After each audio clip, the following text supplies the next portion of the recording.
Mga kabayan, mga katambay, si Kamanong po, nagbabalik po muli para po magkomento po sa inyo dito po sa Tambay mga kabayan. Kamusta po ang lahat? Sana po nasa mabuti po tayong kalagayan. Magandang umaga po muna, tanghali, hapon, gabi. Madaling araw po sa ating lahat. Saan man sulok ng ating bansa o saan man sulok saan man sulok sa mundo, tayo naroon ay naway maingatan po tayo mga kabayan. Ito po, komentuhan po natin, ito pong isang abogado mga katambay. Ito daw pong bagong spokesperson po ng House Prosecution dito po sa impeachment ng Vice President. Ibang klase po ito mga katambay. Ito po si Attorney Bukoy o Bugoy o Bukoy. Mga katambay, ang sinasabi niya, kung nabubuhay lang daw po sila Tanyada, Jokno, Arroyo, ay ikahihiya daw po nila ang Senado, mga tambay. Hindi pa sinama si Senadora Miriam Santiago kung nabubuhay, mga kabayan. Bakit namili lang siya? Tanyada, Jokno, at Arroyo. Bakit kaya, mga kabayan? May tanong tayo ron. Bakit? Puro po ba ito sumusuporta? Di umano? Sa mga makakaliwa? Hindi kaya? Nagtatanong lang si Kamanong. Komentuhan po natin, mga kabayan. Ito pong si Attorney Bukoy. Napakagaling pong abogado nito. Pagdating po sa impeachment yata ng mga tama, ito pong bagong spokesperson ng prosecution, ibang klase. Ito po, pakinggan po natin ang balita.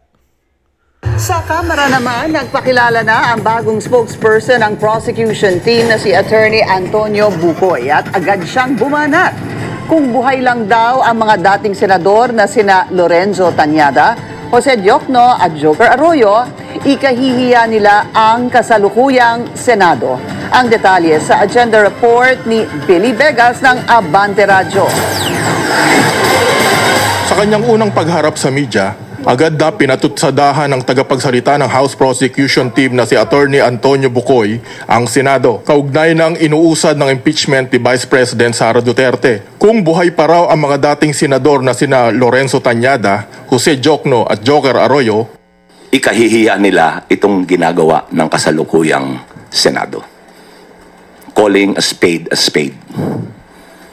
Kasi po, iba yung komposisyon nun eh. Iba. Umaani ng respeto. Walang patutsada. Ngayon ho, dahil sa actuation nila, maraming patutsada. kinontra rin ni Bukoy ang sinasabi ni SP Chis Escudero na maaaring gawin ng Senado ang anumang nais nito.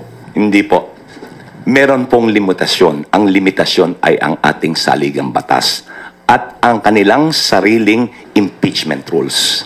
Kung inyong tutunghayan, nakahiwalay po yung Article 11 do sa Article 6. Article 6 ho, tungkol sa trabaho ng paggawa ng batas. Yung Article 11 is for accountability. Very specific yung provision ng accountability. Very specific what the powers are. So hindi po pwedeng bardagulan to. Hindi pwede na kung anong gusto, yun ang gagawin. May limitasyon. Ipinaalala rin ni Bukoy sa mga senator judge ang kanilang sinumpaan na maging patas sa impeachment trial. Pero pinag-aaralan na rin ng House Prosecution Panel ang mga panawagang ipa-inhibit ang mga senador na kaalyado ng pangalawang pangulo. At bagamat hindi maaaring pigilan ng mga senador na magsalita kaugnay ng impeachment, paalala ni Bukoy, once umusad ang impeachment trial, meron hong gag order na nasa impeachment rules. Bawal magbigay ng mga opinyon, bawal magbigay ng mga pahayag ukol sa merito ng kaso, ang prosecution, ang depensa, pati na ang mga hukom.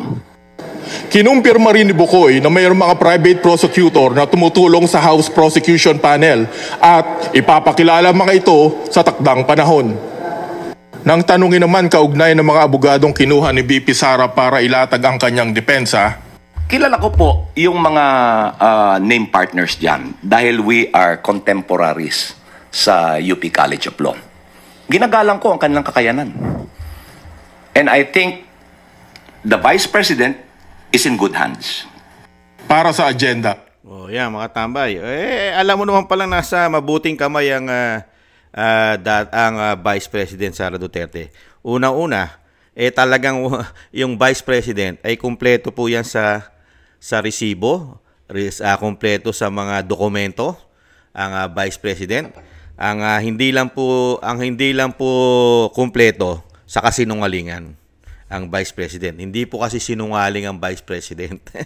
Hindi po katulad nitong mga tao na ito yata. Itong sinasabi ni Bukoy. Ito po si Attorney Bukoy. Ikahihiya daw po kung nabubuhay. Kung nabubuhay daw po ito sila Tanyada, si Jokno at si Arroyo. Hindi pa sinama si Miriam Defensor Santiago. Mga tambay, mga abogado po. Ibang klase.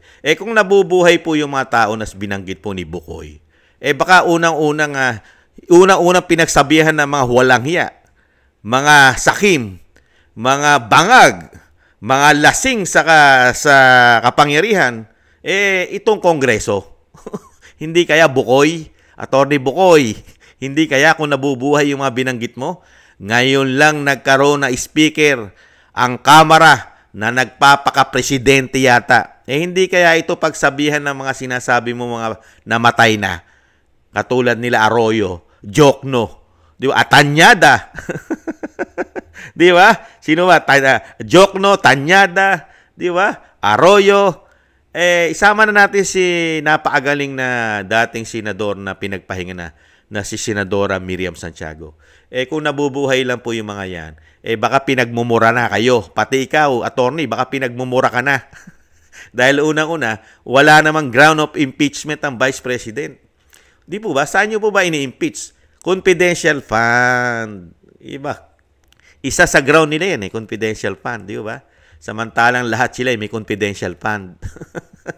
Pati po nga, magmula sa ground, meron. Pati kapitan, mayor, di ba? Governor, congressman, vice president, senador, di ba? At ang pangulo na hindi bababa sa 4.5 billion ang kanyang confidential intel fund. Di po ba? At mas grabe po ang gumastos ang pangulo ng kanyang confidential fund na hindi nasisilip.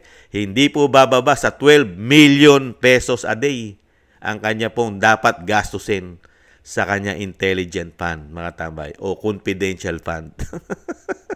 12 million, hindi bababa. Pero ang nasisilip lang po nila, katulad po nito ni Attorney Bugoy, mga bayan, pinipintasan niya Senado, samantalang ang pagkukulang at ang napakaraming anomalya at questionable na impeachment ay nanggagaling sa House of Representatives. Kung saan po siya ngayon doon, siya po ay bagong spokesperson ng prosecution. Mga tambay. Ito po, itong Kamara ng House of Representatives na napakagaling pong abogado na si Attorney Bugoy. Unbelievable. Isa kang Bugoy. Hindi ka ba isang Bugoy, attorney? Hindi naman po tangat bobo ang mga Pilipino. Kayo na lang po yata nagpapakabobo, attorney. Dadalhin nyo ng dadalhin sa saligang batas. Unang-unang hindi sumusunod sa saligang batas ang institusyon yata ng Kamara. Anong klaseng impeachment po ba ginawa riyan? Di po ba? Hindi po ba puwersahan, barasuhan? Kung hindi ka pipirma sa impeachment ng Vice President, hindi maire-release ang pondo ng iyong mga distrito. Hindi kaya totoo yun? 150 million, Bugoy? Bukoy? Kung ano man ang tawag sa'yo, attorney, kung Bukoy man o Bugoy. Hindi po ba, attorney? Unbelievable. At yung sinasabing, bawal na raw po magsalita. Mga bayan, kung ikaw ay nasa prosecution panel, hindi na pwede magsalita. Pero siya, pwede siyang magsalita. At pwede siyang manira ng manira. Hindi po ba? Palibasa kasi ang problema po ay nasa kanila. At yung sinasabi nga po natin, mga tambay, marami ko po kasing puputok dyan. Kaya nga tinatawag na bat blood, di ba? Yung bat blood ni Vice President. Madugo po yan. At marami pong matutuklasan yan. Kaya nga tinatawag niyang bat blood dyan di po ba? Ibang klase po, marami pong sasabog dyan, anomalya. Lalong-lalo po sa DepEd, napilit po nilang yan ay ini-impeach din sa sinasabing pera ng DepEd. Napakarami pong anomalya dyan sa DepEd. Lalong-lalo yung ginawa ng dalawang tao na si Tambaluslos at si Saldico. Mismo sa Vice President, sinabi niya, yung ginagawa dyan ng tinatawag niyang Tambaluslos sa pera ng taong bayan, dinadagdagan niya At yan ay nangyari mismo nung siya ay DepEd Secretary ang Vice President. Grabe pong bilyon ang inilalagay nilang extraordinary sa mga budget pag sila ay gumagawa ng budgeting ng pondo natin. Hindi po ba, Attorney Bugoy o Bukoy? Hindi po ba, Attorney? Hindi mo ba alam yon? O nagtatanga-tangahan lang po kayo? Nagbobobobobohan lang yata kayo dahil sa pakinabang? Hindi kaya, Attorney Bugoy o Bukoy? Attorney, marami na po nagiging attorney ngayon. Pag nadidikit sa pakinabang, ay nagiging bobo-tanga at nagpapaagago sa kapangyarihan. Hindi kaya, Attorney? Nagtatanong lang si Kamanong. Hindi naman masama magtanong, Attorney, di ba, Attorney? Kaya nga po, mga kabayan, ibang klase ito si Attorney Bugoy o si Attorney Bukoy. Ibang klase, mga kabayan. Hindi man lang po niya, alam naman po ni Attorney Bukoy ang katotohanan, lalong-lalo sa nangyari po dito po sa institusyon ng Kamara, kung paano po nila puwersahan, minadali, dahil wala namang ground of impeachment ang Vice President. Kasi sila naman talaga, hindi naman po nila hangarin ang sinasabi kong madalas. Ang lagi kong sinasabing madalas, hindi po hangarin ng mga taong ito, ng Kongreso at Senado, na mag-imbestiga ng korupsyon. Hindi po nila hangarin yan. Dahil kung hangarin po nila yan, bakit po nila tatanggalin yung isang ahensya na nag-iimbestiga ng korupsyon? Tinanggal nga ng Pangulong Marcos yan. Hindi nila hangarin yan. Wala silang hangarin sa korupsyon. Ang totoong hangarin nila, pabagsakin ng Vice President. Mawala na sa politika. Para wala na silang problema, wala na silang tinik. Wala na silang kalaban. Maghahari na nila, paghaharian na nila ang Pilipinas. Sila na lang. Dahil yung pinakamabigat na hindi nila kayang talunin ay pababagsak nila gamit ang impeachment. Di po ba? Hindi naman po impeachment lang yan para sinasabing korupsyon. Wala nga korupsyon Kaya lang nilang gustong ma-impeach yan kasi pag na-impeach po nila yan, puwersahan gamit ang mga kawalang hiyaan nila di umano, ang katarantaduhan nila di umano, at ginagamit pa ang pera natin di umano para ma-impeach ng Vice President para po hindi na makabalik sa kapangyarihan yan. At hindi na po pwedeng bumoto yan. At hindi na rin po pwedeng bumoto, pero hindi na po pwedeng tumakbo yan kahit anong posisyon ng gobyerno. Pag yan ay na-impeach nila, hindi na pwedeng humawak kahit anong posisyon sa gobyerno ang isa pong nai-impeach. Di po ba? Dahil tatamnan nila yan kung ano-anong mga issue, corruption, at baka ipakulong pa nila yan. Yan naman talaga layunin nila dahil nga po yung dating Pangulong Duterte, nagawa na nila. Di po ba? Pinagplanuhan nila, kidnapping, nagawa na nila. At gamit din ang pera natin. Di kaya? Nagtatanong si Kamanong kung gaano naman pera ang inubos nila riyan na pera ng taong bayan para lang maipatapon mo yan at madala sa Netherlands sa The Hague sa ICC. Di po ba? Kaya nga po, yung lagi ko sinasabi, wala tayong proyekto dahil dito lang sila nakapokus, ginagastusan nila yata ng trilyon-trilyon. Hindi po ba? Dahil nga po, pag po kasi nawala na ang Duterte sa politika, sila po lahat ang makikinabang. Yung ginagawa nilang itong 3 taon, ito po'y mangyayari na po ito forever. Dire-diretso na po itong ganitong sistema ng gobyerno kung wala ng Duterte sa gobyerno. Totoo po yun. Real talk po yun. Ang mga Duterte lang po nakakapigil pa ngayon sa ginagawa nila kasi na-expose ang mga korupsyon nila.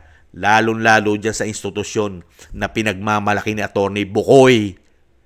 Di po ba? Sa House of Representatives at Senado, nasarado ang mga libro niyan. Sarado. Kung hindi nila mapapatalsik ang Vice President, mabubuksan na po ang libro niyan. Di po ba? At talagang malaking pagsisisi po ng tambaluslos pagka ang Vice President po ay ang naging presidente ng ating bansa. Mga kabayan, baka po maibalik pa ang mga ninakaw niyan sa ating bansa. Pipilitin ipabalik ng Vice President yan. Kasi Alam ng Vice President kung gaano kalalaki ang mga ninakaw nila. Kung ilang trilyon, bilyon. Alam ng Vice President, pati po ang First Lady, alam niya na nagkakamal din ng salapi, di umano, sa pera ng bayan. Hindi po ba pinaputok niya rin yan? Kaya nga meron siyang sinasabing, kung ayaw nyong magkaroon ng bad blood, di po ba? Di po ba? Kaya dito po mga kababayan, tanging tumatama na lang po ang impeachment sa media. Dito na lang po sila yaw-yaw ng yaw-yaw, mga kababayan. Kasi pati po ang mga senador, malilintikan po dyan. Malilintikan po sila sa impeachment at kailangan po rin kasi nilang pagtakpan. Napakarami po kasi pinagtatakpan itong impeachment na ito, mga kababayan. Sa totoo lang po. Pati po ito si Atty. Bukoy. Ito po si Atty. Bukoy, kasama po ito. Kasama po ito sa plano na kailangan nilang pagtakpan ang tunay na issue na ginagawa nila sa ating kaperahan. Hindi po ba, Atty. Bukoy? Hindi naman po ang issue ay ang confidential fund ng Vice President. Kailangan lang po kasi talaga pababagsakin mo na ang Vice President, matatakpan pa ang kanilang mga anomalya. Hindi po ba, Atty. Bukoy? Di po ba? Double purpose ang ginagawa nila sa Vice President. Binabanatan nila ang confidential fund ng Vice President, ang impeachment ng Vice President, habang ginagawa nila ito, real talk, mga kababayan, na pagtatakpan po nila ang kanilang mga anomalya sa gobyerno. Hindi po ba? Lalong-lalo ang ginawa nilang 2025. Ito, 2025 national budget, hindi po ba? Hindi na pinag-uusapan dahil nga po napagtatakpan na ng issue ng impeachment. Tama po ba ako, Atty. Bukoy? Yan po ang totoo niyan. Marami pong layunin itong administrasyon na ito. Lalong-lalo po ang Senado at Kongreso na alam ng Vice President ang kalikaw ng mga bitukan ng mga yan. Yung sinasabi nga ng Vice President, baka daw ang mga bitukan niya ay mga bitukan buhaya na. Walang kabusugan. At kay kakapal di umano mga pagmumuka at balat. Hindi kaya, mga kababayan, napakarami po kasi pinagtatakpang anomalya. Ito pong impeachment. Kaya nga po, dalawa po ang kabig nila dyan . Binabanatan mo na, pinababagsak mo na ang Vice President gamit ang impeachment na pagtatakpan pa yung kanilang mga anomalya na napakalalaki. Di po ba? Flood control, pagbebenta ng ginto. Napagtatakpan po yung issue na yan. Ano pa? Yung ating Maharlika Investment Fund. Di po ba napagtatakpan ng issue na yan? Di po ba? Yung PhilHealth, paglipat ng pera hindi bababa sa 89 billion. Di po ba? SSS, GSIS, di ba? PDIC, at napakarami pang iba. Hindi po ba pinagtatakpan ng issue ng impeachment yan? At lalong-lalo na yung ginawa nilang 2025 national budget, 241 billion yan. Yung kay Atty. Vic Rodriguez at kay Congressman Ungab. Di po ba? Kaya lang tulog pa ang Korte Suprema riyan. Wala pa silang final decision dyan. Kung yan ba ay talagang labag sa batas ang ginawa nilang pagpirma ng Pangulo dyan sa GAA na ngayon ay gago na. Hindi po ba na pagtatakpan ng impeachment ang mga issue, lalong-lalo na pagtatakpan ng impeachment, mga kababayan, ang issue ng pangguhudas, pagtetrador nila sa ating bansa at sa dating Pangulong Duterte, ang kanilang paghuhudas at pagtetrador sa dating Pangulong Duterte na hindi man lang nila binigyan kahit gamunggo na due process ang dating Pangulong Duterte. Napakabilis nila itong ipinatapon. Tayo pa ang naghatid sa Netherlands gamit ang ating eroplano. Tayo lahat ang gumastos. Di umano. Di po ba? Dapat pong pagtakpan yan dahil po yan ay katradoran. Hindi po ba? Walang jurisdiction sa atin ng ICC. Hindi po ba dapat pagtakpan yan ng impeachment para hindi pag-usapan yung ginawa nila At syempre po, para hindi po laging maungkat sa media dahil gustong-gusto ng taong bayan na malaman ang katotohanan kung ano talaga ang ginawa nilang proseso sa pagkidnap di umano sa dating Pangulong Duterte, kailangan mapagtakpan ng impeachment. Di po ba? Wala nang pinag-uusapan ngayon at lalong-lalo na kailangan pagtakpan yung pinail ng Senado na dapat kasuhan ang mga sangkot dito. Di po ba ang mga nagkuntsabahan, magplano sa pagkuha, pagkidnap di umano sa dating Pangulong Duterte ay nasa ombudsman na ang desisyon kung ito'y kakasuhan. Di po ba nagbigay ng 10 araw na palugit ang ombudsman dito sa mga kakasuhan para magsumite ng counter affidavit? Nasaan na po yung 10 araw? Inabot na po ng ilang linggo, buwan. Magre-retiro na si Ombudsman Martires. Wala pa rin po yung 10 araw na counter affidavit ng mga tao na ito. Si General Torre, si General Marbil, yung magkapatid na DOJ Secretary Remulla at DILG Remulla. Nasaan na po yun? Di po ba? Pinagtatakpan po ng impeachment ang issue na yan. Nakita nyo po pakinabang ng impeachment ni Vice President? Napakarami pong pakinabang sa kanila. Pinababagsak mo na ang Vice President gamit ang mga gawa-gawa, issue na walang katotohanan, mapapabagsak na nila di umano, na pagtatakpan pa yung kanilang mga anomalya. Hindi po ba napakagagaling nila sa katarantaduhan di umano at kawalang hiyaan? Di po ba napakatatalino? Pagdating po sa katarantaduhan, kagaguhan, kawalang hiyaan sa gobyerno, di umano, sila na yung pinakamagagaling na mga politiko. Hindi kaya? Attorney, totoo ba sinasabi ko, Attorney Bukoy? Nabubuko yata kayo, Attorney Bukoy. Nabubuko yata ang mga kawalang hiyaan nyo, di umano. Ang inyong pagtatakip, takipan, kampihan, dahil sa kalasingan ba, Attorney Bukoy, sobra kayong bangag, lasing, sa kapangyarihan? Hindi kaya? Yan ang sinasabi ni Vice President eh. Kaya paano mo paniniwalaan si Attorney Bukoy? Sige nga, na sasabihin pa ni Attorney Bukoy kung nabubuhay daw po si Tanyada, si Arroyo, si Jokno, hindi pa sinama si Santiago. Di po ba? Baka nga kung nabubuhay si dating Senadora Santiago, Miriam Santiago, baka pinagmumura na kayo. Pinagmumura na ang speaker at ang presidente na may issue ng pulburon at ng coke. Hindi po ba? Kaya po dito po mga tambay, sa sinasabi po ni Attorney Bukoy, mga bayan, gago na lang po ang maniniwala kay Attorney Bukoy. Gago na lang po. At talagang sinasabi pong ang maniniwala po dyan ay mga katulad po nila. Mga katulad po nila, mga tambay. Makakapal ang muka, di umano. Makakapal, mga sinungaling, di umano. Makakapal, saan? Swapang sa kapangyarihan, di umano. Mga kabayan. At syempre po, greedy. Yan po, mapapaniwala niyan. At syempre po, yung mga makakaliwa. Syempre, yan ang mga gustong-gusto niyan mapabagsak ang Vice President. Kasi delikado sila Pagka nanalo ang Vice President at naging Pangulo, delikado po, pati po makakaliwa, mga kabayan. Baka marami na pumakulong dyan. Hindi kaya.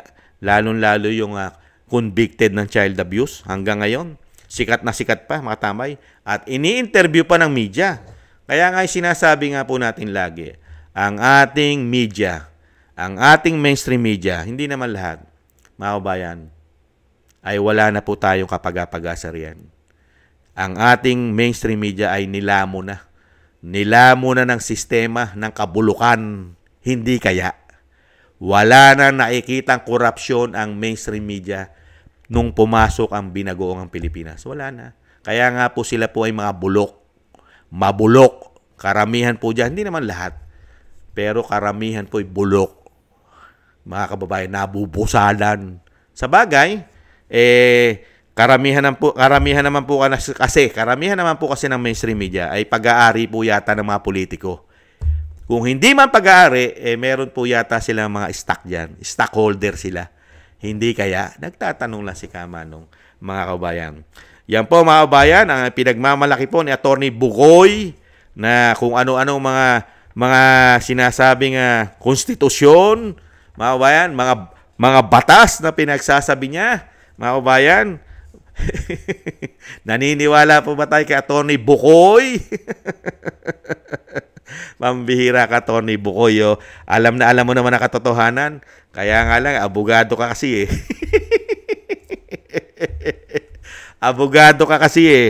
Mga kabayan eh. Di ba? Ang abogado kasi pagka hindi po tapat at hindi diretso, ang una mong tatanong kay abogado, how much? Pagka po ang abogado ay wala pong paninindigan, walang dignidad ang abogado. Ito po ay sa pera-pera lang at pakinabang at syempre po sa kapangyarihang ibibigay sa kanya, mga tambay. Ang unang tanong po dyan, how much? Hindi po ba, Attorney Bukoy? Hindi naman po lahat ng abogado. Dahil marami po tayong kakilala. Marami pong kakilala si Kamanong na abogado na matitino.